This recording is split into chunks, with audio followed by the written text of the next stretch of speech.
যাকে ইলম দান করা হয়েছে তাকে আল্লাহ তাআলা একটি বিশেষ নিয়ামত দান করা হয়েছে।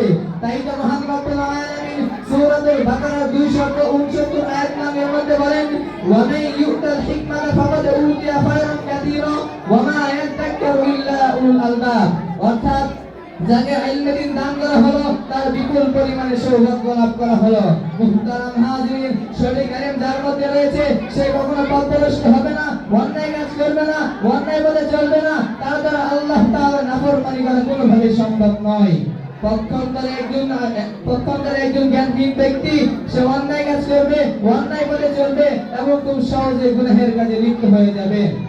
মুহতারাম হাজিরিন, ইলম হলো এমন একটি জিনিস যার মাধ্যমে জ্ঞানী এবং মূর্খের মাঝে পার্থক্য বোঝা যায়। জ্ঞানী এবং মূর্খ কখনো সমান হতে পারে না। তাই তো মহান রব্বুল আলামিন কুরআনুল কারীমে ইরশাদ করেছেন, কুল হাল ইয়াস্তাউিল্লাযীনা ইয়ালামুনা ওয়াল্লাযীনা লা ইয়ালামুন।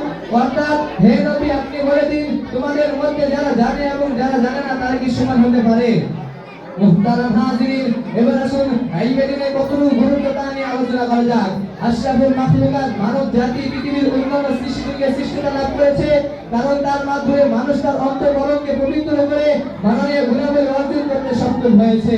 মুহতারাম হাজিরিন, এবার আসুন আল্লাহ রাব্বুল আলামিন নবী করিম সাল্লাল্লাহু আলাইহি ওয়াসাল্লামকে ইলমের ফজিলত সম্পর্কে কি বলেছেন।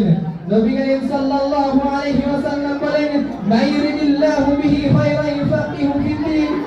অর্থাৎ আল্লাহ তাআলা যার কল্যাণ চান তাকে ইলম দান করেন। অপর এক হাদিসের মধ্যে আলেমের প্রশংসা করতে গিয়ে বলেন, ফাদলুল আলিমি আলাল আবিদি কাফাদলি আলা আদনাকুম।